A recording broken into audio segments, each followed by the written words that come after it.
Welcome to the new Rainmaker podcast, a weekly show for visionary founders and team members alike to come together and share the heartfelt, the cringe, and the radically honest truths about what it's really like to build and work for some of the world's most exposed brands on the biggest internet stages. I'm your host, Veronica Romney, and after working for some of the biggest names in the online space myself, I've learned that it takes both leadership and dream team collaboration to truly scale a company to its greatest potential. You can build a business alone, but you cannot scale it on your own. And my goal on today's episode and every episode is to inspire our dreamers and empower our leaders. Make sure to follow and share my podcast with your friends and colleagues, and feel free to tag me on Instagram at vromney with your insights and ahas. Now let's make it rain on today's episode. Oh my gosh, you guys, I am so excited for today's podcast. This is where we get to flip the script. So I have already recorded my Rainmaker story, and I couldn't do it without the help of someone that I love and trust and adore. And then when we finished recording and, we were talking just behind the scenes, I'm like, well, it's your turn next, so get your heart ready. So I'm actually going to be interviewing Alysha Nazabal, who is in the Rainmaker residency program with me. She is a Rainmaker for one of my dear friends, Adrian Richardson, and overall a phenomenal human being. And today we get to tell her story. So Alysha, are you sweating like I was sweating when you were interviewing me? Yes. And I was sweating when I was interviewing you, just for the record. I was so nervous. It is nerve-wracking to tell your story, and you don't know how people are going to interpret it, perceive it, like how it's going to go. And so don't worry. I promise that I will take care of you, and we'll do your story justice. And anything that you say that you don't like, just let me know. We can always take it out. Okay. Well, I'm very, very happy to be back. I'm stoked to be here. Good. Okay. So the Rainmaker residency is I would still call it very new and innovative, and it's difficult to compare to something else. So when I go out in the world, I'm like, you need a Rainmaker. Really, the first question I get is what the freak is a Rainmaker, right? Because we have some association with titles, chief marketing officer, marketing director, director of operations. There's those corporate kind of titles that are out there. And I'm coming around and I'm saying, no, we want Rainmakers, not these inflated titles. And I think what Rainmakers do in the online industry is so freaking unique that it needs its own proper title. Mm-hmm. So I would like you to introduce yourself and almost define because we'll get into your story throughout the entire podcast. You don't need to do that part, but it's define what you are and what a Rainmaker means to you. Thank you. Yeah, first off, I have gotten, just from being in this program and talking more about on social, I'm not on social media a lot, but when I am, I've had more people reaching out to me and being like, what is a Rainmaker? I want to know more. Is this a stupid question? And should I know the answer to this? And I'm like, no. If you're not in this industry, you probably wouldn't know. So people are curious, and I think that's really awesome. My godmother called me last night and was like, I listened to the episode of you and Veronica, that you interviewing her, and she's like, I get it now, and it makes sense, and she's so curious about what I do now. And I'm like, that means so much, when your family cares. And once they want to know what you're doing all day sitting behind a computer. So for me, I've grown into this position. And when I first came on board with Adrian, I was the marketing assistant, and it was because she had just got back to opening her own business. And so she wasn't ready for someone full time, but she needed someone to kind of do the day-to-days. So I got really familiar with her, order of operations, how she, sets up for launches. I mean, all of that was really new to me too. I had never done a webinar in my life. I didn't know what a launch was, didn't know what a challenge was. This was all fresh. So I really came in as a baby and she's nurtured me to now. And so as we grew, and then I moved from marketing assistant to marketing manager, my job now as Rainmaker is really Adrian's right hand. It's my visionary's right hand. We are in communication all day and night, weekends, holidays, whatever. And it's not because we're always constantly working necessarily, but we're just constantly moving conversations forward that we're having about things, right? Or we'll see something that we're inspired by and we'll share it. And so I know a lot of people probably hear that and are like, nope, not me. I don't want to be, bothered on a weekend, but it's not so much work. It really is just our relationship continues to evolve as we move, through the months and through challenges and webinars and whatever we're doing. And so we're very in sync and we're in tune. When we were at your event, I would think something, you would have us do an exercise and I would write it down, and then she'd look at mine and I look at hers and I'm like, we wrote the same thing down. Yeah. Samesies. And that feels really good because, obviously it wasn't like that in the beginning. Our relationship is what it is today because we've spent so much time together, Yep. and it's been able to evolve from that really small newbie phase into what it is today. Yeah. Yeah. So sorry, go ahead. No, I was just going to say, I think that's a good distinction. A rainmaker is not a doer, an assistant, a task. Like it's not someone who it receives task. It's someone who issues task, right? So like a rainmaker is a leader. They hold doers, assistants, specialists accountable. They work with vendors. Like they are, I use the analogy of the mother hen. I don't even know why. Yeah. Maybe because I'm a female It's and a I'm good like, one. It is. like it is like you're the mother hen over the marketing lane and the prospect centric activities and the strategic thinking around how to grow prospects, convert prospects, like, and then you hold the chicks accountable. You make sure that everybody's, crossing the street at the same time, which aka like a launch or a revenue generating activity. Like that's your job. You orchestrate this very important part of a growing, scaling, ambitious company for and on behalf of a CEO that shouldn't have to do that for themselves anymore because they've grown past that point in their own business. Mm-hmm. Yeah. And I will say because I was the doer for so long, and because we were such a small team, I did a lot of the doing. Letting go was really hard. And I hope all rainmakers listening to this know that like that resistance is a natural feeling because what I found was like I was getting uncomfortable, right? I was getting uncomfortable having to let go because I'm so comfortable in the doing. I can do it with my eyes shut, right? And so having to let go of those reins and be like, this isn't my baby anymore. I have to give this away was really hard. Like these things aren't mine, but they are still mine, right? I'm just playing a different role, and seeing that they're executed now. And yes, that is 100% correct. And just in going through your program and making that distinction between doer and leader was like mind blowing to me because I was just like, you're 100% correct. Like you cannot have an efficient team without a leader. And I was just having this conversation with my fiance yesterday about like most people don't need managers, at least in my opinion, right? Most working people who are adults who are responsible and understand the role that they've been given and know that the duties that they have need to be executed by when and they don't need someone to micromanage that it gets done. They need someone to lead them to the end result, right? And so that's what I feel like the Rainmaker distinction is. It's not a marketing manager. It is a marketing leader. Yeah. Oh my gosh, 100%. I couldn't agree with you more. Like the Rainmaker is not a project manager. Let's put it that way. Right. Like no, like I understand that a part of the component is keeping your eye on the ball and making sure that all the pieces cross the finish line to some extent because like you have to do that. But that is so not the role either. Like helping a writer get out of a writer's block, that's a leader. Helping your tech person who is up all night with the baby still show up and like provide that person space to still execute because the webinar is happening in 2 hours, that's a leader. Helping the people still have morale that's super high when the launch numbers aren't coming in the way that we wanted and we were going to go on a trip if we hit certain numbers and it's not happening, like that's a leader. It's such a difference than just a task delegator, a doer. And by the way, the delegation thing, I totally understand. It's actually probably one of the, I would say, top 3 issues that we see even inside the Rainmaker residency is our Rainmakers, especially if they're coming up from the doing, really struggle to relinquish and then trust that it will be taken care of to the degree that they did it. Because like, and it's so funny because that's literally what happens to the CEO. I have to get the CEO to stop being the Rainmaker, to shed, and then I have to help the Rainmaker shed down to like it's everyone's shedding from top to bottom. Yeah. And it creates feelings. And that's why we've structured it the way that we did with all the support that we have around that. But I was doing a podcast there, and it's earlier in the podcast episodes with Dan Davis from Sturry. But he talks about, because he got really, really sick. And so he was forced to delegate. And he realized in the delegation, he's like, when CEOs or business owners or leaders don't delegate, you rob somebody the opportunity to reach their fullest potential. Like, had Adrian and all of your previous places of employment not delegated to you, you wouldn't even be a leader today if you didn't have the opportunity to ace that level to get to the next level to get to the next level. And so sometimes by us not letting go, we're robbing potentially future leaders amongst our chicks. Totally.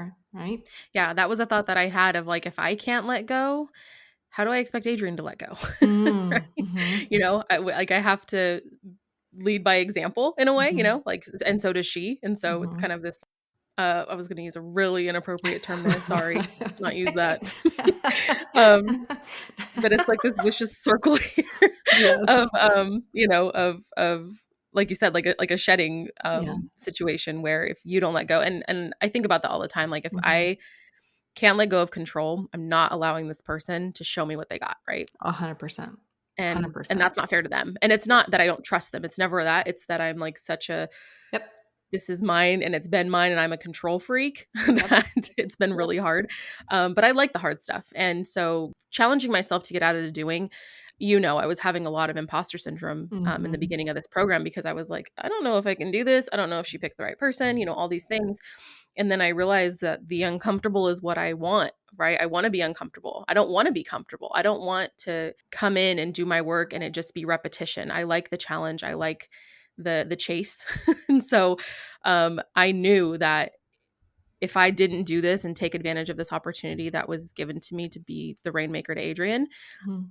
that I was going to have a huge regret not doing Mm. it. And I'm so glad I did because this program has Mhm. literally given us all the tools we need for her and I to just, and you know, Mhm. for all the visionaries and Rainmakers, just Mhm. kick absolute ass. It's so crazy to me. This is why I love what I do more than anything. We talked about this on the podcast where you were interviewing me as well, because it's like, if only my rainmakers could see themselves the way that I see them. If only. Because, like, the fact that you even for 1 second questioned how good you were blows my mind. I'm like, do you understand that, like, you are the maverick? Like, if there was the Top Gun, you'd be in the Top Gun class. Like, you're the 1%. You are such an MVP. It's insane how good you are, how your work ethic, your grit, man. Like, to the point where I'm emailing you, like, why are you emailing me at 10 o'clock? You're like, I promise, I'm not working. I'm like, yes, you are. Don't email, like, because I know that you're so flippin' committed, right? Like, Yeah. so now, hold on. We're going to go deep now. Okay. I need to know where this comes from. Where does this Alysha-ness come from, this fierceness? So we're going to take it way back, like you did with me, because it was a genius. Back to your roots. Like, and here's the other thing that I'm really excited about this part of, I guess, the podcast is like, there are preconceived notions that a rainmaker must have had and exclusively had like 15-year marketing pedigree. That's not Mhm. true at all. In fact, when I look at the backgrounds of all the rainmakers in our program, we have nurses, we have executive assistants, we have family members who have nothing to do with marketing. Like, they come from literally all walks of life. Mhm. So a rainmaker doesn't have to have this really extensive marketing pedigree necessarily to be successful. But I want to hear your story. So, where do these attributes that I love about you so much, do they come from your parents, like they came from, like me, from my parents? Or, like, where do we begin? Where would you like to begin on Mhm. discovering who you are? So I knew this question was going to come in some form, and I was giving it a thought yesterday that if I really had to think about it and then answer that, it would be probably my grandma. Mm, Number one, because I grew up and she lived with us primarily, and even when I was younger, and then my mom had my brother, I spent a lot of time with my grandma, mhm, and so she herself has incredible work ethic, and so I think just by watching that growing up just showed me how important that is. And then my dad as well has always, you know, really reinforced that if you work hard, you can play hard. And, you know, mm, mhm, and, you know, he has done so much for my brother and I all of our lives and shown us that hard work pays off. And so I think just by watching him also contributed to that. And then when I was 14, I started working. wow. And so I think that was my freshman or my sophomore year of high school, Mhm, summer breaks and winter breaks. I started working at a doctor's office with my godmother, and they needed somebody to file patient charts and all of the like the bitch work no one wanted to do. yeah, yeah. Did you get And fired on your so first week like I did when I refused to file? I did not. Fair. I mean, when I got there, they literally had this cart, like a rolling cart, and it was just full of papers, like images and patient paper, all the things, and they were not in alphabetical order. They were in no order whatsoever. And so not only did I have to get all of that in order, in alphabetical order. Then I had to go and locate the charts and do all the work to find the charts, reorganize the charts because some of them were out of order and they were messy. So I spent the summer reorganizing an entire doctor's office. And then I came back in the wintertime, helped them do some similar things. And so I did that for 3 years, summer, winter, summer, winter. Wow. And so, yeah, I mean, I think just because of that, I already knew the value of work and getting a paycheck at that age and being able to go, oh, you mean I don't have to go shop there? I can actually go to Hollister and get the $100 jeans, Ooh, a Hollister. you know, or whatever, whatever it was.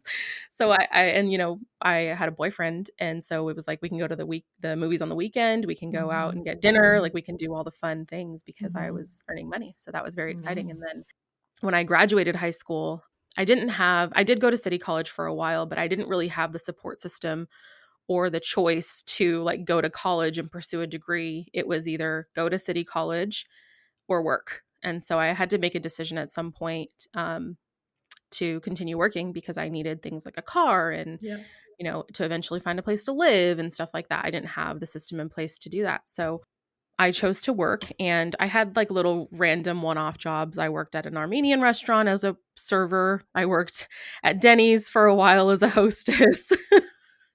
I worked at Hollister, and I never actually worked a day. They hired me, but they never actually put me on the schedule. So I had these little random jobs. And then in March of 2010, my mom's friend was over, and I was complaining about Denny's. I was like, I'm so tired of this because I was working the graveyard shift. Oh, geez. And the location of that Denny's was right next to a bar. And so I was like 18, getting hit on, working, working in a really uncomfortable environment that I did not want to be in. And I was, you know, complaining about it. And she was like, do you want to come work for me? And I was like, what do you want me to do? And she was like, I just need somebody to open mail. And I was like, okay.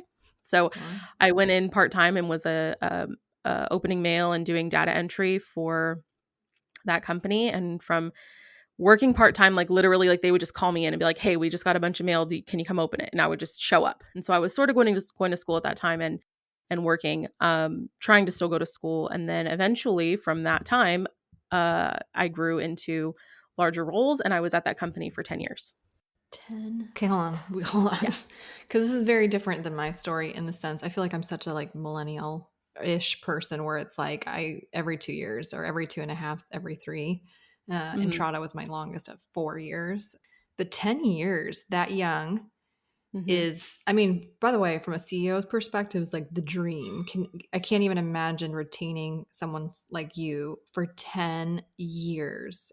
So wait, how old were you when you started it, and how old were you when you left?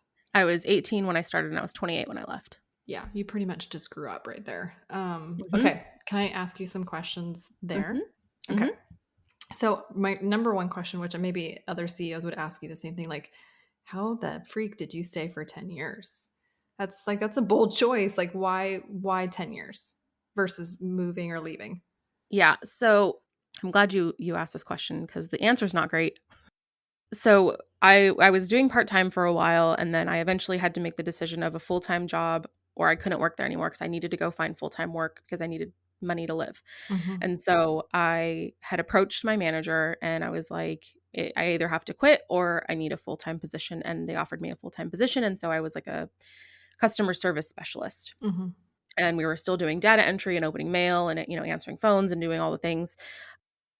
And around that time, my manager had said something to me like, and this isn't verbatim, but it was something to the degree of, you'll never succeed if you don't get a college degree. Ooh. And at that age, when you're very impressionable and you're looking towards these people as like, you know, I want to reach manager level. Like I want to grow, you know, and maybe this company or another, or whatever. But that really like just stayed with me for a very, very long time. I would probably say up until like a few years ago where I was really able to not believe that. I was so firmly believed it. And it really screwed up my mental health for a long time. Because it made me feel, and I don't, just for the record, I do not have a college degree. I never went to college. My choice was college or work, and I decided to work. And I don't regret that. You know, Do I believe my life would have been different had I done that? Of course, but Mm-hmm. I wouldn't trade all of the skills that I learned being able to be in the field and work Mm-hmm. Mm-hmm. and go through all the things I did for Mm-hmm. anything. I'm glad I, made that decision. Do you know what's so crazy? I don't even know if my kids will go to college. Like I have a 6-year-old and an 8-year-old, and like Scott and I Mhm. have this conversation all the time that the value behind formal institutions is diminishing. There Mhm. are certain career paths, doctor, like there's certain Of course, professions that lawyers, you yes. kind of like want to clock in some time in school. Mhm. Um, but there's so many things now that you don't actually have to go to people. You don't have to go to a formal institution versus learning from people who've done it before. So Mhm. we have this conversation all the time. Like maybe our kids realistic might be the first generation, at least for both of us, that don't actually go to college. And they might just jump straight into business or whatever it is that they're trying to do.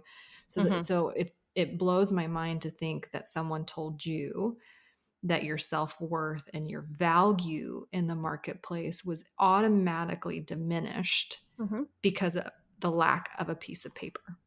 Yep. Crazy. So what did that do? I mean, to the degree that you would like to disclose and share, I don't ever want to press, but like that would have wreaked havoc on me, and I can only assume that it probably did for you too.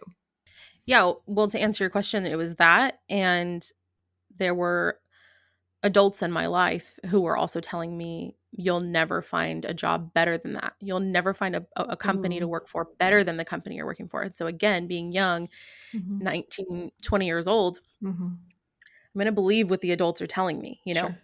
Yeah. And so what parents are telling me or what other managers are saying, it's just like grounded in me at that point. And so that's part of why I was there for so long, because I was so terrified to leave because I didn't have a Mm-hmm. college degree. I felt like no one would want me and I wasn't going to be valuable enough. And even despite the skills or the work ethic or all those things, I just thought, because of what I was told, that I wouldn't be. And then also the belief that I wouldn't find a better company to work for. And that's so not true. You were like held captive. Like they put the lotion in the Yeah. basket and like lowered it down. Like what in the world? Like Yeah. what? It's like, Yeah, I knew I don't you know. weren't gonna love that answer because it's not a No, great I one. It's don't. it's I really it's really don't. awful. Anyways, okay. So how did you break that thought? Like and thoughts are extremely powerful, right? Like we know they make us feel, and Mhm. then how we feel is how we show up. I mean, there's Mhm. enough people and experts that know this, but like how did you stop telling yourself those awful lies? So, I didn't stop telling myself that Mhm. until I met Adrian and was hired by Really? Adrian. Mhm. Did you go, sorry, really quick, just to make sure I understand, did you go from this 10-year organization right into Adrian's arms, or was there stuff in between? I did some consulting for marketing and project management between that time, very for a few months for Mhm, a mhm, company, and I had met Adrian around that time, mhm, and when she interviewed me, I had made the decision that I was just going to be myself and I was going to try to be, because being at that company for so long and being in an environment that I was in, I realized, as I've reflected on it and tried to let go of any sadness and pain and all the things, I realized how much it chipped away at me and how much of my light had been dimmed over time. And I was made to be really small and not to be myself and to be less vocal or less direct or, whatever. I think we talked about that where you've been told you're bossy. mhm. And I think, I don't want to go the gender thing, but like, for women, we I think we get told that more than anything, right? If Sure. a man's direct, it's expected. And when a woman is, it's like, oh, she's a B word. Mhm, mhm. So, Yeah. over time, I felt like my light was being just like blown out over and over again. And so I made the decision that day that I met Adrian that when I was interviewing with her, I was like, I'm just going to try to be myself and see what happens. And the fact that she hired me for me and hired me for my resume, well, without the degree, Mhm. it just that from that day on, I was like, yeah, that person was wrong. Like Wow. that person was dead wrong. And that's all it took, right? I just had to get out of that environment and do something new, but I was so scared and so certain because of what continued. I mean, Mhm, mhm. even up until year 10, I was still being told by adults in my life, you're never going to find a company better than that. Don't you dare think about leaving. even when I was miserable and unhappy, and I think I mentioned to you that I saw photos of myself from around the Mhm. time I was working there, and I could just see it in the photo, like how Mhm. actually unhappy I was. I could see it in Yeah. my body, I could see it in my face, and I was just forcing myself to continue working in an environment that I was truly unhappy in because I was just so scared of not finding something better. And if anybody is listening to this and is in that situation now, like, you will. Do not Yeah. believe that voice in your head. Don't believe whatever anyone's telling you. You will. And so, met Adrienne, interviewed with her. She hired me, and literally my life's been changed since that day. And I've always said that if I ever decide to write a book, I would call it, well, I have a couple of names, but like, I've always thought that if I did write one, it would be the best day of my life was the day I got fired. That's actually a phenomenal title. Yeah. Like something like that, because it really was like my life was changed the day that I got let go from that company. Oh, And wait, wait, wait. You didn't leave. no. Oh, so you not to I mean, gosh, the what ifs. Like, would you have stayed there longer? Yeah, I would have. Yeah, that wow. Yeah. It's actually really sad. I was promoted. There were acquisitions that were happening, and so new Mhm. leadership was being moved around, and I had a new leader who had come from the acquisition, and I didn't know Mhm. this person at all, but I was promoted in July, right around my birthday, and to a senior digital operations manager position, and I was just like, I made it. Like I've Mhm. hustled. I mean, working there took a toll on my relationship with my fiance, Mhm. who is Mhm. now my fiance today, but at the time we were dating, it was taking its toll on me physically, mentally. But I was just like, if I keep hustling, Mhm. I'll make it. If I keep Mhm. going, I'll make it. And I was able to sacrifice all of those things Yeah. because I was so fearful again to leave and find something else. And so I was promoted in July, and within 8 weeks, I got a Zoom call and was let go that morning. And it was so painful for me because it was like after 10 years, you Mhm. would hope that you would receive just even a shred of dignity and respect, like from your superiors who had known you, who've seen you grow from an 18-year-old An 18-year-old, yeah. girl, Mhm. to a 28-year-old woman. Yeah. And it was from the new leadership. And I had known it was happening too. And I had even asked the leader at the time who was overseeing me, I'm noticing my direct reports are actually getting my work, and Mhm. I saw it happening right in front of me, and I knew in my gut something was going Mm. on, and Mhm. it really pained me the day that it happened because I was just like, Alysha, your intuition was so spot on, and you knew it. But it was really painful for me because I just felt so. I didn't really care that it happened. Right, things have to happen, and that's fine. I was more upset that the leadership that I had known for 10 years didn't even give me the time of day. Yep. And we had just started remote work, so I was working remotely from home that day. I was literally 2 miles away from the office Mhm. Mhm. at my home. And I was scheduled to be in the office that next morning. And so I'm Mm. like, you couldn't have waited until I was there the next morning to at least just like have In a person. conversation with me and Yeah. and just show me some respect. So that was really, really painful for me. And I was in a really bad place after that. But literally, I was like, I'm not going to take a bunch of time off. I want to get back to work. I want to put this behind me. And then 4 months later, I had met Adrian. Okay. I have lots of thoughts and feelings. But at the same time, part of me is like not horrifically surprised because I certainly have workplace trauma. Yeah. You have workplace trauma. I think Yeah. actually, quite frankly, it's like common where not that your experience is common. I'm saying that like the Hmm. sad fact is Hmm. that there's a lot of really, really spectacular human beings. And when I think about even the other Rainmakers in our program with us, and I think about some of their histories, there's some battle wounds and some scars. I think of team members that I have that Hmm. I'm working with one of them right now on this because it comes up almost every time, and I can hear it because she'll like, just some of the things that she'll say. I know exactly the source of that grief Hmm. and that questioning of self-worth, and that is because of a previous workplace trauma.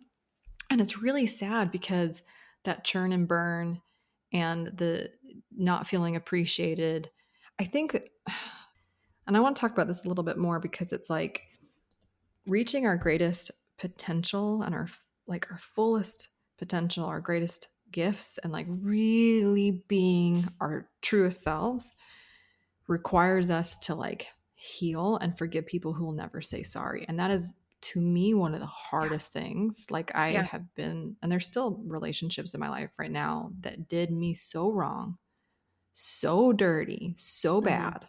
Hmm. After pouring sweat, blood, and tears, like, and Oh yeah. all the I love yous and all the things. And then at the end of it, like, right, like they Chris Browned me. It was nuts. Symbolically or whatever. You know what I mean? Like, gosh, all these Yeah. analogies, I need to stop. But I Yeah. can't stop. You know me, I can't I know. stop. I know you can't. You can I help yourself. can't. It's all right. But it's true, like Yeah. to move forward in your life to without ever getting the apology from the past is really difficult, and it stays with you and it changes you and it forms you and all of that. Hey, it's V, and we'll get back into today's interview. But first, I want to invite you to a very special Rainmaker open house, a live call with me on November 23rd at 1 p.m. Eastern. This is not a webinar. Repeat, I am not going to pitch slap you in any way. In fact, this is a quick, concise, and thorough overview of how the Rainmaker residency works, and especially for those who are accepted into it. Come see what all the hype is about and why one CEO recorded a 7-minute loom to gush over the last one I gave. True story. Head to veronicarowney.com or click the link in my show notes, or you can always go to bit.ly/RR open house to register for the Rainmaker open house on November 23rd at 1 p.m. Eastern with me live. Now let's get back to today's episode. What would you say to Rainmakers team members who are listening to this and go, that's my story too? I've been hurt in the past to the point where I like have a chip on my shoulder and I don't know if I can trust another CEO or I can trust another workplace. Yeah. I was there, like I completely felt that. I held a lot of resentment, anger, sadness. That chip was on my shoulder for longer than I had wanted it to be. And it was so hard for me to let go because I was just like, I just want that apology. And maybe not an apology, right? You had to make a decision. I can respect that as a business, whatever. But the reason I was given, I knew was a lie. And that's what bothered me even more is like, you're really going to, like, when you're lying to your parents and your parents are like, I know you're lying to my face. Like, I just want you to just show me the shred of respect that I'm asking for. And just tell me the truth. And that's all I wanted. And the fact that I still never got it is what like just kept. I'm like when I'm like a dog with a bone. When something's like bothering me, I will fight until I get the answer. And so I never got it. And I was able to move past it and I was able to heal when I finally started to look back on this. And I realized that because I had all these questions, right? I was like, why didn't reflecting on all of it and all of the pain that I had and the anger and all of the things that built up with me over those 10 years, but especially in like the last 4 or 5, it was like, why didn't my managers do this for me? Or why wasn't that person doing that for me? When it comes to my own leadership to protect me as your leader of, a department or whatever role I was holding at the time. And I had all this pain, all this resentment. And then I finally realized I was like, had I never had all of that, I wouldn't be as grateful as I am today for the things that I have. And I always say like, God, I wish I would have left, right? You were probably asking like, why the hell didn't you leave earlier? Why didn't you quit earlier?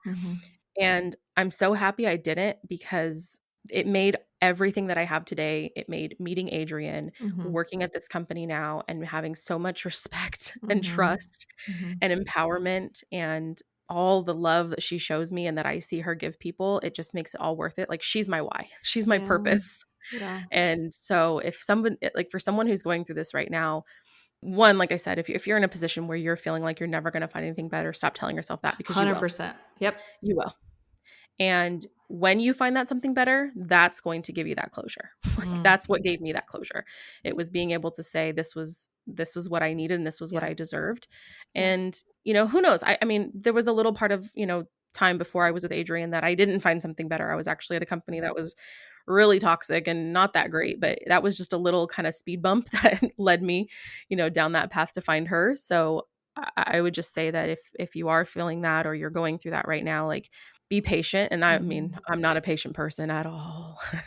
And I'm learning. That's like my lesson of this year is like God is teaching me patience because I'm not a patient person. And I just had to be patient with myself and with time. And time brought me what I deserved. And now I'm like thriving. And I could not imagine living any other way than I am right now and being in a company where I'm not being fully supported and motivated and like trusted. Trust is like something that I've just learned that I value so incredibly. Yeah. And Adrian gives me that like unconditionally.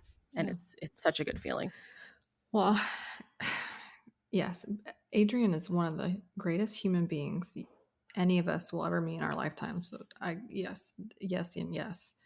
I guess what I want to say to potentially the team members or the prospective rainmakers or anybody who is listening that is in a situation that just is depleting them, what, like exactly what you said. Like I saw pictures of myself and I could tell I was like a shell, right? If Mm-hmm. that's you and you are starting to believe this narrative that there are no good CEOs or there are no good leaders or there are no good companies that will actually care about me as a person, and I will bust my A and sacrifice my firstborn, on the altar, and it will still never be enough. Like those feelings, Mm-hmm. I want to assure people who are listening that that actually is not true, that there are actually Yeah. phenomenal CEOs. There are great people. There are Adrians, there are the Veronicas, there are the Tinas, the what, like there are good people who genuinely care Mm-hmm. about their team and the sacrifices that their team make and notice. And so if any of you are looking for a new work home, Yeah. DM me, Yes. email me immediately, because I have literally made the Rainmaker residency harder for me to sell. And the reason that I have made it harder for me to sell on purpose is because I demand that it's a 2-person program.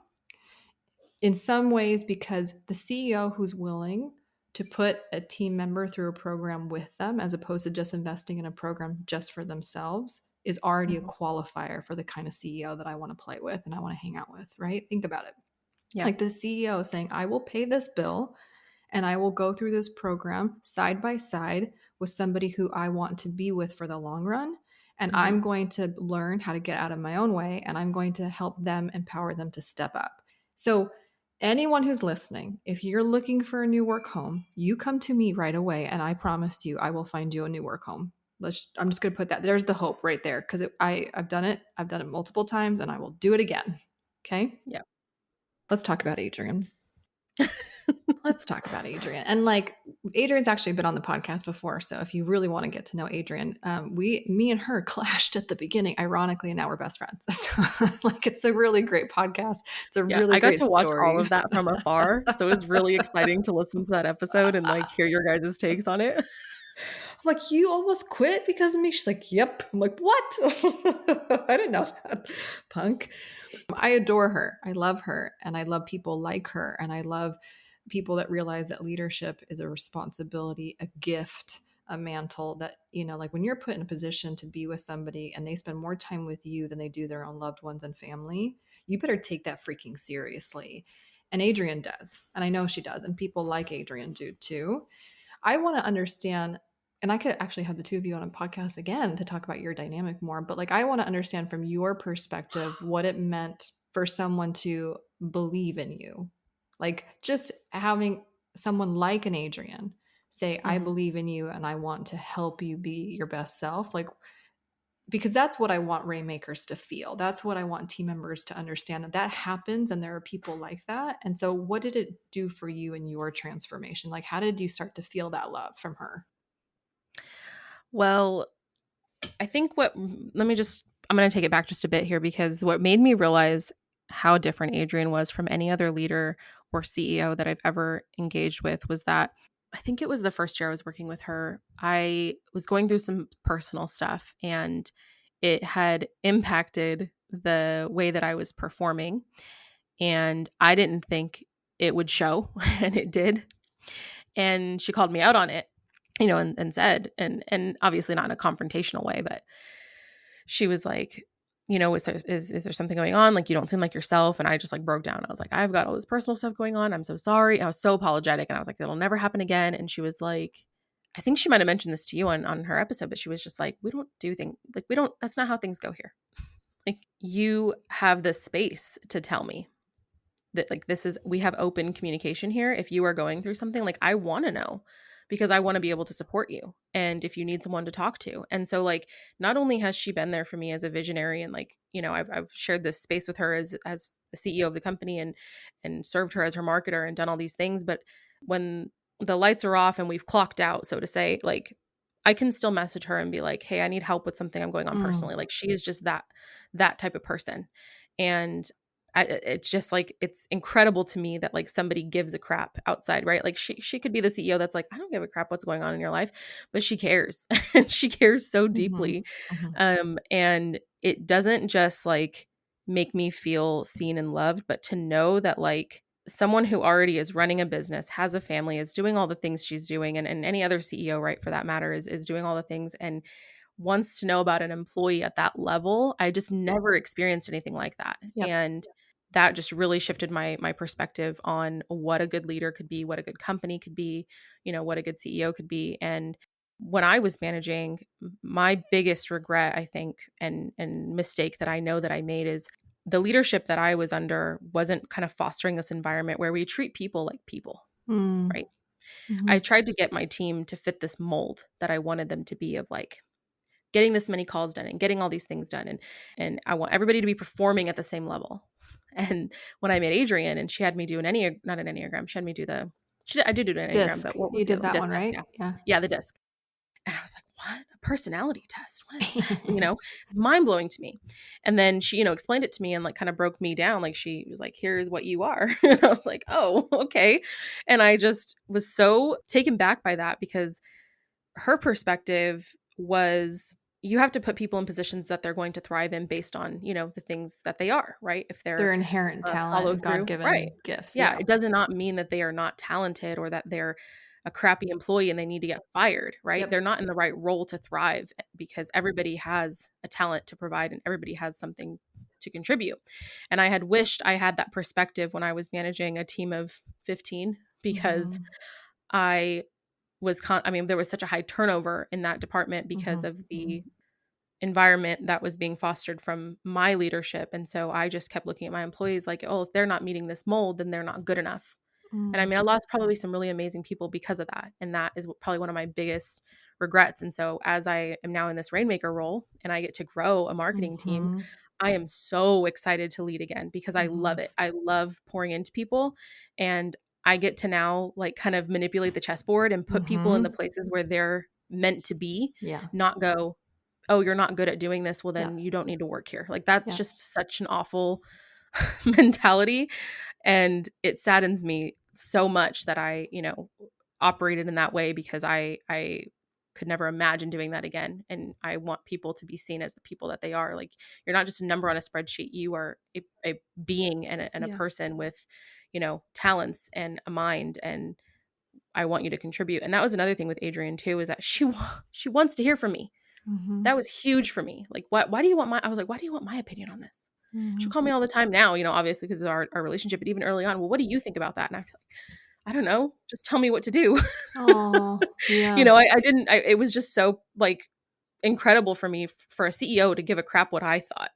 Yeah. And Mm. now I know how important that feeling is. And I'm like, I want to make sure that when I lead, I'm asking for my team's input. I want them to, feel like they're contributing, and for them to feel like their voices are heard, not that they're just getting barking orders to go and get a job executed. I want you to question me. I want you to push back. I want, this to be a team effort and not just you're just going to do what I tell you to do kind of thing. Mm. Gosh. Okay, hold on. Because there's so many things I want to say, and I also just want to be careful. Yes, putting people in positions that are best for them is a luxury. It's not easy, especially when the company is small or scrappy. Like, oof, like when your company's thousands of employees, you're like, oh, you don't Mm-hmm. like marketing? Let me put you over here. Let me put you to this department. You don't like your manager? I can give you the new manager. Like, it's a plethora of like spots to some degree. Mm-hmm. When you're small and scrappy, it's hard because you're like, I really need you to be good at social media. I really need you to do this. And if you can't do this, crap. I don't know where Yeah. else to put you. So like let me just empathize with CEOs who are like, I wish I could do that. And I have a good heart, but now maybe I'm a bad, CEO if I can't. But however, CEOs who only look at people like robots, I'm not a fan of. And I have seen that actually, and I won't disclose one of my previous employers, but that was all the time. I Mm-hmm. cannot tell you how many conversations where I would get a call from the founders and it's like, so and so is not working out. I'm like, what do you mean she's not working out? Oh, she's Mm-hmm. definitely not working out. And I'm like, well, you just gave her this new position and she hasn't got any training and she's only a week or 2 weeks. Like, no, and it's like, whoa, whoa, whoa. And so like talking about the mother hen thing, one of the things I would say to my team is like, imagine me as like my wing of steel. Just get behind it. Like just get behind it, because I knew their potential and I knew they were being put in positions to fail, whether it be that they were a Frankenstein role, just the wrong role, period, the wrong Mm-hmm. talent that needed to be exercised that wasn't their inherent gift. Like, that's the gift of leadership, is when you start to really get to know somebody. And you can do that through personality assessments, you can do that by like hanging out with them, you can do that by like what shows you, like there's so many ways to build rapport outside the physical or virtual walls of your work relationship. And it Mm-hmm. means a lot, like you said, like it really means a lot to know that somebody cared about like what I did out, like the human being, the totality of human being that I was. Mm-hmm. But that's like the gift of leadership, is when you get to really know somebody and you start to see the things that they just light them up. It at this point in my career, it's so obvious to me. Like, it's not hard at all. I can tell when someone is literally beaming, like rainbows shooting out of their Care Bear chest. Little reference point there, right? Like, I can tell when they're lit up and their shoulders are back and they're standing taller on the calls. I'm like, this is what they should be doing. And Yeah. I start to like hedge away some of the things from the role so that I can just have them shine and the things that Mm-hmm. they're doing. Because ultimately for me, I'm even happier with them than I was even before, because they're operating in their zone of genius. And it's a benefit to me, to the company, and them. They're just happy. They're glowing. Do you know what I mean? So like Yeah. the fact that Adrian wanted to get to know you, how'd you even get to know yourself? Quite honestly, some of those assessments really like, oh, I had no idea that I Oh operated yeah. that way, Oh yeah. Yeah. Okay, so I have a question for you. Because after all of these trials and tribulations and refinement, you are in a happy place. Yeah. But through the bad and the good, you have like amassed a crap load of skill, talent, experience. You've been shown how not to lead. You've been shown how to lead. Like, again, going back to the Top Gun, you're kind of an MVP. You're the top 1% to me. Don't deny it. Just accept it. Just accept the love, Alysha. Okay. So, but here's the question I want to ask you, that CEOs come to me and they've experienced this, because workplace trauma happens on both sides. Employees get screwed over and employers get screwed over. Make no mistake, Mm-hmm. it's bad on both Mm-hmm. sides for different things. Why I think rainmakers are so difficult to find, or marketing leadership in general, and why it's such like a vacuum, is because if you have amassed all of this talent and gift and skill to make millions, Mm-hmm. why do it for someone else when you potentially, right, and argumentatively or persuasively could do it for yourself? Mm-hmm. And so I know that is like one of the conversations that CEOs have. It's like, well, I really want a marketing leader, but they're just going to end up leaving me anyways to do their own thing if they're not scared of a camera and social media. Mm-hmm. And we see it. So to be fair, it's a valid reality. So I want Mm-hmm. to ask you that question. Like, I always kind of knew that entrepreneurship was in the cards for me because of my parents, but like, have you ever flirted with the idea of entrepreneurship? Is that something that you ever want, that you still yet aspire to become or do? Like, I'm curious from your perspective on that. Mm-hmm. Yeah, that's an incredibly valid fear, because even coming into this industry really fresh and new, I mean, again, I worked in like not anything nearly close to what we do here in the online marketing space. And I saw it happening, really early on, that's just a really real thing that happens.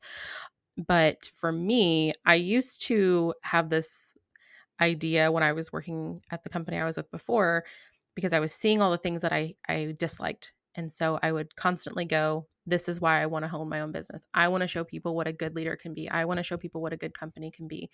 Um, so it was sort of like kind of from a petty place of like, I can do it I'll better. show you. Uh-huh. Yeah. Yeah. Because I wanted people to see that could exist, and it could be real. And I think maybe not so for others. I wanted to show that to myself because it's what I didn't have. Right. But as I've gotten older and, moved past from that, I am in a position in my life right now where I don't have any interest in doing that. And Mm-hmm. one of the reasons being, I can see now from the perspective I have as a rainmaker how freaking hard it is. Yeah. And so I don't think I'm anywhere near ready to do anything like that. Obviously, it's not something that I would ever say like when I'm 40 or I'm Sure. 45 I might want to try.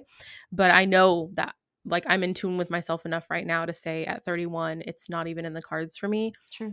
I am so invested in what I'm doing and I can see the opportunity around me Mm-hmm. that I am not going to leave. Like I'm Mm-hmm. not moving. I have so much like even meeting you, like had I not took the job with Adrian or met her, like that's what I'm like, you don't even understand how you've changed my life. How she has, how you have. Like I had I left that company any sooner, you and I would not be sitting here. Like I know that True. for a fact. There's no Yeah. absolute way I would have found Adrian.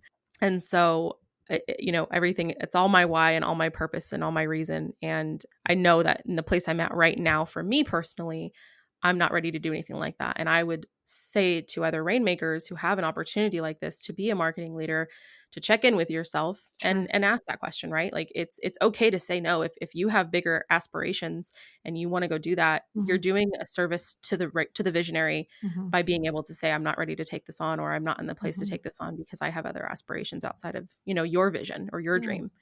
And it's okay to to say that. It's absolutely okay to Yeah. do that. I'm glad that you shared that. Thank you for saying that, because I think there is this wave in the online space that it's like entrepreneurs are best. Like only the bravest will do the thing. Like it's a, I don't know, it just kind of bothers me that anything but entrepreneurs is less than. And Hmm. but I don't look at leadership that way, and I don't look at core leader teams, the team of Hmm. leaders, as a hierarchy. I look at it as partnerships, Yeah. right? Like to me and a Rainmaker are equal. To me, you and Adrian are equal. Like you guys are on the leadership team. Like you guys are all this, you're all equal firefighters on the team. There's not one firefighter that's, you know what I mean? Now I understand that the CEO has, when the hits the fan, they're the Hmm. it's their call. It has to be their call, the absolute end of the day. But I really, really feel like the best leadership teams are when the majority of the decisions are made as a team and not as an Hmm. individual. Hmm. And I would imagine that most CEOs would consider that a blessing. Like, are you kidding me? I'm so decision fatigued out. I'm so tired of fighting all the fires. I would to be surrounded with like an army of Amazonian women to surround, like, Hmm. you know what I mean? Like it's like Hmm. Wonder Woman, like that opening shot where Yes. we're all badasses. Like Yeah. that's the dream, not to be alone. It's so lonely, right? And Yeah. so for me, either being an entrepreneur or not is garbage. It's another lie. I think for me, if you are genuinely happy within the walls of an organization and you believe not even just in your own CEO, but if you believe in the mission of the company, like Hmm. that's super important, the work that you're doing.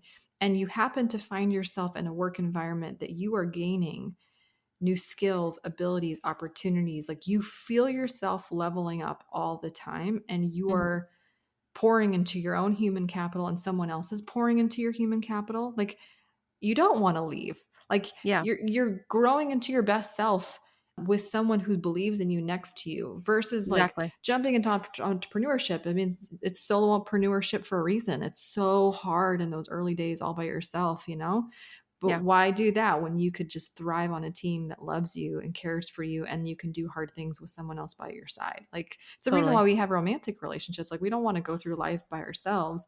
And so that same thing that you can find in the walls of workplace is so special. Do you know what I mean? That's so Yeah. it's I don't know. I love that you got to say that and share that, because I think there's a lot of CEOs that are scared to invest in someone so significant because what if they leave me? Hmm. And I mean, that was a part of the conversation that we had Mhm. when Adrian approached me about doing the Rainmaker residency. Like she had said, like Mhm. this, you're in it for the long haul Mhm. if you're going to Mhm. do this. And I thought about it and I was just like, what's the reason not to? Like, what Mhm. would be my reason not to? Right? Like, I have a huge opportunity at my feet here to grow my skills and meet new people and do all the things that we're going to come with what this program offers. And I was just like, yeah, there's no way I'm saying no to this because Mhm. this is huge.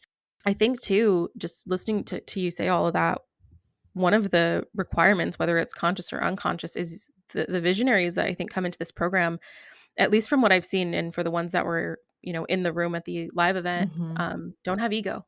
Maybe they do, to some degree, but the willingness to share the responsibility has to come by way of not having an ego and going, well, I'm the CEO, so I'm the decision maker and everything Mhm. goes through me and all, Mhm. I'm the end all be all. That like can't be Yeah. the environment that you're facilitating for people to thrive in. And your visionary certainly isn't, or your rainmaker, excuse me, certainly isn't going to thrive if they constantly feel like they can't make their own decisions. And that's one thing that, my visionary has given me is the respect and the trust to make decisions. And, Mhm. we can have disagreements about things and talk through it, but she never comes to it with like, well, we're just going to do it my way anyway because I'm the CEO. Like, she doesn't pull that card and never has, and I have no doubt she ever will. And like, I think any visionaries going into this, you have to be like ready and willing to share that responsibility. Mm. And maybe there's certain situations that might call for it. Like you said, like sometimes the captain of the ship has to make a decision and that's Mhm. fine. Mhm. But on the day to day, like you The truly have to have norm. a partnership Yeah. with your rainmaker. Yeah, the norm is that's not the norm. That would be in the extreme situation, like do or die kind of moments for sure. Yeah, But totally. Totally. I agree with what you're saying because I was thinking about even when we all went to the Biltmore for the Making It Rain event, and it's a duo event, so it's when the visionary CEOs and their marketing rainmakers come together that we do once a year, and I think it's interesting because to some degree, an entrepreneur certainly has to have a level. I don't know if the word is ego, but certainly a high level of conviction behind what they're doing, Mm-hmm. right? Like Right. Mm-hmm. and the calling, right? Like it's the hero's journey, the call was given, the Moana, the ocean called me kind of moment. So like you have enormous conviction behind what you're doing and you feel like you have a moral responsibility to do this thing. Like that is Mm-hmm. there. But the CEOs that lose their humility along that path are the ones that have the team turnover for sure. The Mm-hmm. ones that come and complain about being lonely and the ones that, everybody's out to get them. No one's going to stay. Like that's a lot of where that language and those beliefs are fostered Mm-hmm. is when the humility is lost along the way. Yeah. And that's one thing that I have conversations with my husband all the time and those really close, colleagues and friends that I, talk to. I think it's also why like I'm scared of success to some degree. Mm-hmm. I never want to have or go so far or have too much success that it changes me. Mm-hmm. Like that and I'm very hyper aware like I really like who I am. I have healthy self-esteem here, but I never want to lose my humility. I never want to forget what it was for my parents to leave everything to come to a new country with nothing. Yeah. Like that's really important to me that I never lose the fiber of like what made me. Mm-hmm. That stems all the way from my own parents. And so the fact that we were in a room with CEOs who have really strong convictions for what they're doing, but have Mm-hmm. enough humility to invite people that are equal to them or even smarter than them in some of the marketing stuff to the table and are receptive to what they have to say is one of the most beautiful things. And I was like, you and I were in a room full of them. Like it wasn't just Mm-hmm. one or two or three. We had like 30 something people right in the room. And it was profound. It was like a corrective emotional experience for me and all my workplace trauma in the past, honest to goodness. Yeah. Yeah, it really it was life-changing for me, and I think one of the big things that I recognized from being in that room is, I mean, I hadn't met Adrian in person until April of this year, and people were mind blown by that. They were like, "What?" Like, Mm-hmm. they see how the company operates and how we operate, and we do webinars and we have the membership and we do all these things Mm-hmm. together, and they were like mind blown that, you mean you guys don't even live in the same state? Like, no, we're states away, we're hours away. And so meeting her for the first time, we didn't really get a chance to like meet, but it even when we met in person, it was like we just picked up and Mm-hmm. it wasn't weird and awkward. But being at this event, I was like, it felt like I had met her for the first time. Like I actually got to sit with her in person, meaning, and I actually got to sit with her and like spend time with her. Mm-hmm. And I truly realized, and she even like, we were sitting down during one of the exercises and she told me why. She was like, I was like, I need to know why you picked me because Oh, I'm having a lot of tell like me. doubt right now, and I don't understand why you Yeah. want me in here, and I truly was like, when we get to that event, she's gonna realize like how unqualified I am, Oh and she's gonna see gosh. how amazing all these other rainmakers are, and then I'm gonna not have a job. And so I had the exact opposite experience when we got there. Like she was like, gave me all the reasons, and I got a little teary eyed, and I just needed to hear it from my visionary. And I think for other visionaries that if you're listening, like you got to love on your rainmakers. And I will say, when Adrienne hired me, I had an intake form, and she asked, not only the DISC test and the Enneagram, but she asked me all these questions of like, where do you love to shop? Right? What's your love language? Like, just why does she want to know all this? Mm-hmm. And it's so that she can Love like you. engage with me and Yep. and like move through life with me as I continue to work for her, right? Like she knows what my love language is. She knows if it's my birthday where I like to shop. Like that. I was just like, this is so incredible. Like I'd never experienced anything like that. And so I had told her there, I was like, I think I've learned that my primary love language is words of affirmation and my secondary is touch. Mm-hmm. And because I'm a hugger, I love hugs, but I started to recognize that if I don't hear from her, like that she's proud of me or that I'm doing a good job, or I need her reaffirming that I'm on the right path and I'm Yeah. doing the things she expects of me, then I start to get those voices in my head and I Yep. start to have all this self-doubt. And I just had to tell her that. And now she's like, okay, I'll tell you more, but when you're doing a good job. Mm-hmm. Like, had I just not vocalized that to my visionary, I'd be sitting here with all these feelings of, doubt and all this stuff. And that environment and that event was able to create that space for us to do that, because I probably would have never had the balls to Mm-hmm. The to ask female her, balls, yeah. Yeah. Let's. Can I just? Okay. Anybody who's listening to this from both sides, it's like if you're a CEO and you're listening to this conversation, it's like if I was listening to this conversation, I'm like, I'm gonna get off.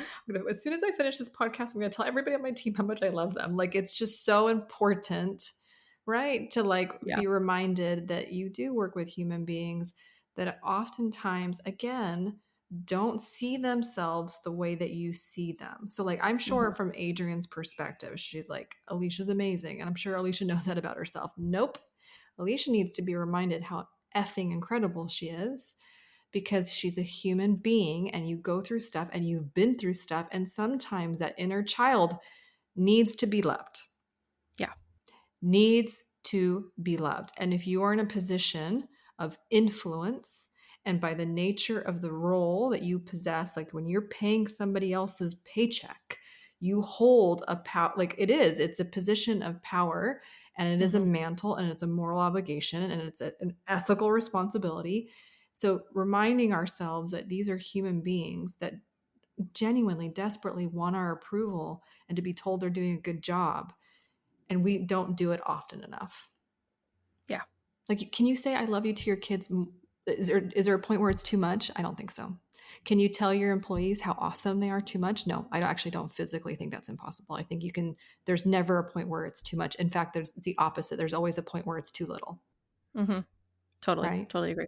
And I think for the rainmakers listening as well, if you're like me and you at one point might not have a team, or you have a very Mhm. small team, I don't care what size that team, even if you only have one person and it's a marketing assistant, you have to do the same thing to Yep. them. What you're expecting of your visionary, that has to be reinforced in how you're treating your team as well. Like I can't wait to grow a marketing team that I can love on. Mhm. Like I'm just so excited for that. The Yes. chicks are Yes, coming. mother hen. Because it's giving me this opportunity again. Like I said, when I thought about wanting to own my own company or do my own thing, it's because I wanted to create an environment for people that I didn't have, and I'm getting that opportunity to do that now. And I don't need to go and start my own company to do Yep. that. Like I can do that right here and right underneath, all of the amazing things that Adrienne's doing. And Mhm. the big takeaway for me from that event was like just seeing how different and all Mhm. similar all of the rainmakers and Mhm. visionaries are. It was so exciting to kind of watch. Like I told Adrienne, I was like, it's like going to like couples therapy and you're seeing all the other, but like with everybody in the room, and you're kind of seeing like where all the dysfunctional relationships are. And you're like, oh, I told Adrienne, I was like, our marriage is fabulous. Our marriage is rocking. And it's just, either because maybe they're like newly matched and they haven't had a chance to work through all the pains. And I'm like, I realize like how incredible it is that her and I have got to Mhm. spend so much Mhm. time together to go from part-time marketing Mhm. assistant to be Mhm. able to be rainmaker, Mhm. and learn each other and all the things. It's Mhm. we have a really really special relationship and special Mhm. dynamic that I just truly value. Yeah, it is fun. We have duos in the program who've been together for years. We have duos in the program who are physically related to each other by like birth Yeah. or marriage. We have duos who just found each other and now going through the program and like forging their relationship kind of under our stewardship and mother henning of their relationship. Like they all come in different shapes and sizes. And yes, I too observed a lot of similarities between the CEO groups. They were the loudest on day one. And then the Mhm. Rainmakers got a little bit louder on day two. It was so Oh, fun yeah. to just watch the dynamic in the room and the personalities. And like, again, hey, Rainmakers, you understand this event is for you. Yeah. So use your voice. And all of a sudden it's like, because CEOs are used to going to masterminds and talking and talking and talking, but Rainmakers don't ever have that opportunity. So it was really cool to see all the Rainmakers like kind of puff up their chest a little bit more on day two, which was like such a joy for me. Again, that's Yeah. like, I noticed that too, even in myself. Like I uh-huh, woke up that second day and I was uh-huh. like, I'm ready to go. Like I'm not nervous. Those day one nerves were done. Yeah. Um, Yeah. That's yeah, it awesome. was just it was absolutely incredible. And the common ground exercise was Oh, just the middle probably one of my ground. favorites to or yeah, middle ground, excuse me.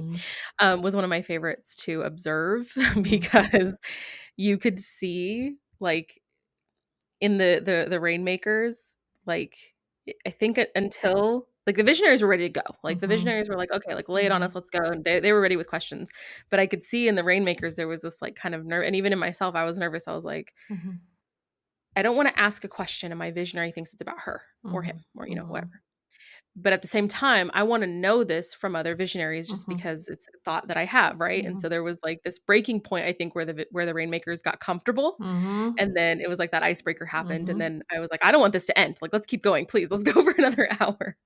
But it was such an incredible opportunity to get to ask those questions. I'm so, so, so thankful that you did that because it was really, really good. Well, so let me explain what the middle ground exercise was. It's a show on YouTube if you've ever seen it. Middle ground is like a show where they put polar opposite people, so like atheists and Christians, or certain gang members and the other gang members, Democrats versus Republicans, mothers versus daughters, flat earthers versus like the Earth is round. So they take opposing viewpoints or beliefs and they have them kind of sit across from each other, and then the moderator asks questions, and the goal is to see, in spite of the completely opposing opinions or beliefs, can there be found middle ground.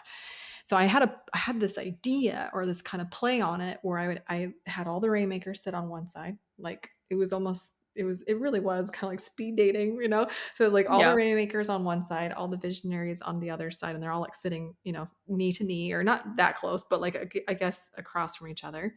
And it was back and forth where I allowed the Rainmakers to volley a question to the entire visionary side. The only rule was that your visionary couldn't answer the question. It had to be answered by the other visionaries because I didn't want it to be like this kind of passive aggressive crap between like one. I didn't want any of that. And so the visionaries, when it was their turn, they could volley a question to the Rainmakers, like, what would it take for you to quit? But their Rainmaker couldn't answer it. So they got to hear from the other Rainmakers, people like their team member, hear them say, well, I would quit if you didn't give me any opportunities. I would quit if you micromanaged me. I would quit if blah, blah, blah, blah, right? And so it Mhm. opened their perspective of like, oh, like it's not just my Rainmaker who says these type of things. Actually, this is like a core thing, a core value that someone in a Rainmaking position shares. And Mhm. so the two of you, yeah, both sides went back and forth, and we did it for like an hour. But when I finished, because I had to wrap it up because we had more on the agenda, multiple people came up to me and said, I could have gone for hours. Mm. Yeah. I could have gone for hours. And the questions got better. And Mhm. like you said, brave, it's not even better, braver. They got braver and braver. And I was like, damn, that's a good question. Yeah. Yeah. Yeah. Yeah, same for me. I was like there were questions I had already, like, kind of pre-written and other Rainmakers asked them, and I'm like, because 'cause we're all thinking the basic stuff, right? But Mm-hmm. then as it started to go and we started to get into these really, like, deep Mm-hmm. questions, I was like, "Oh, I've got some good things coming up, but we don't have time for this." So, if you like, definitely do that at every event going forward Yes. because I Oh, thought that was great. no. And honestly, that might be, like, a day 1 thing to, like, really break the ice. Yeah. Yeah. It's so funny when we did the debrief. I'm like, this is a keeper. We'll do this every time. Mhm, mhm. It was so profound and Yeah, healing yeah. and Oh, all the yeah. things. And it was really, really reassuring, I think, to hear other Rainmakers share the same kind of values and like Yes. core things. Like for me, I think my answer for that was trust, because I've learned in this role and working with Adrian how much I value trust now.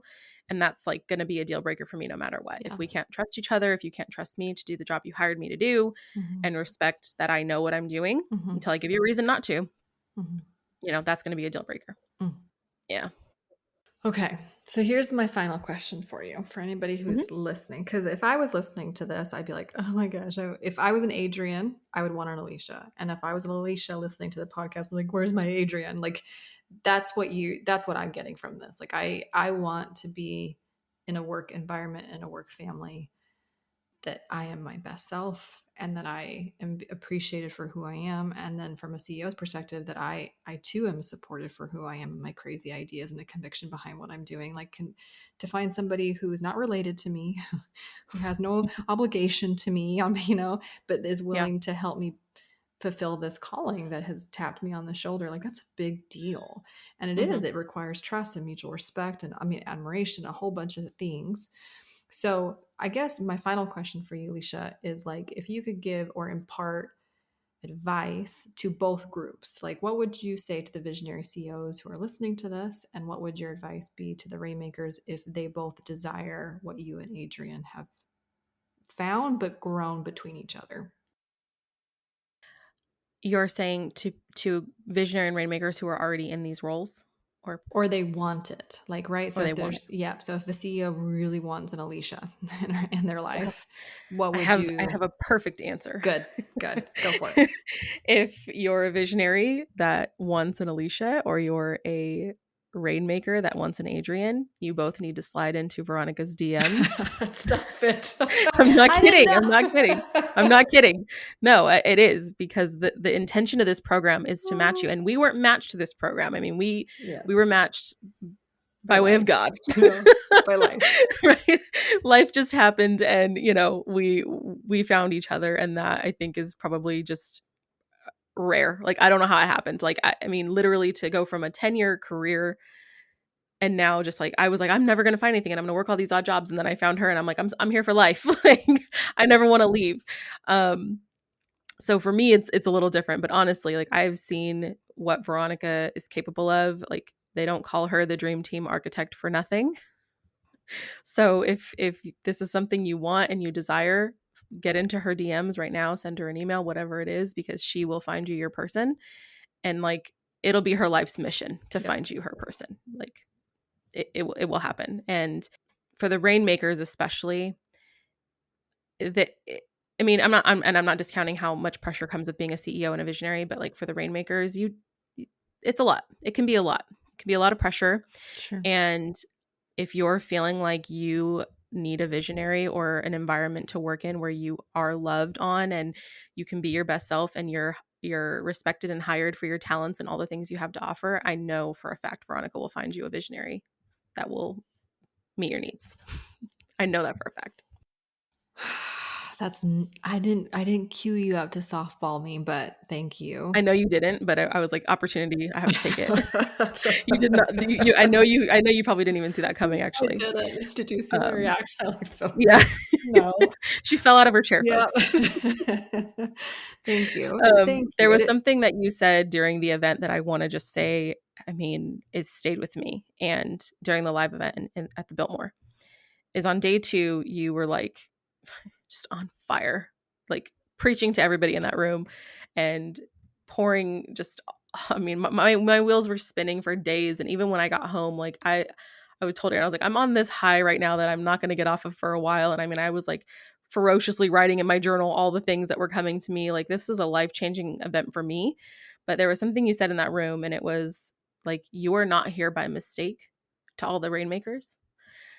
And man, my eyes just welled with tears, because I was like, how dare you? How dare you tell me that I'm not here by mistake? Because it was just 100% right. And to like hear that, and for you to say that, it just, I think a lot of the Rainmakers share this imposter syndrome and share this fear of like, I can't do this, or I'm not good enough, or whatever, to some degree. And for you to just sit there and say, like, you were chosen to be in this room. Like, you are not here on accident. You are here on purpose. Whew. that was just so big for me. And it's like it plays in my head every day now, because I'm telling myself every day, like, I'm here on purpose, 100%. and I'm not here by accident. 100%. And I'm just Yeah. grateful for the opportunity to walk with you on this journey to the degree that I can. So thank you. You're welcome. Thank you. Okay, both of us are going to now get off and start crying. So thank you, Alysha, for being you, your most authentic self. I think you were so beautifully articulate with your story, despite what I know how hard it was, because only from a place of empathy, and the fact that you were able to like be brave and tell your story in the way that you did with your head held high is a testament to you. And quite frankly, you are a very valiant person. Like, that takes a lot, and you've been through a lot, and you are phenomenal in all the ways. And I love, adore you, trust you, would go through fire for you. So love you. Thank you for sharing your story with the Rainmaker community on today's podcast. Thank you. Thanks for listening to the Rainmaker podcast. We believe you can't get real results or have real relationships that last without being real first. If you resonated with today's episode, leave us a review so we can keep serving up the truth and tips that help you become the empowered leader that I know that you are. And always head over to veronicarami.com to check out all the free resources I have for you and the show notes from this episode. Until next time, my friends.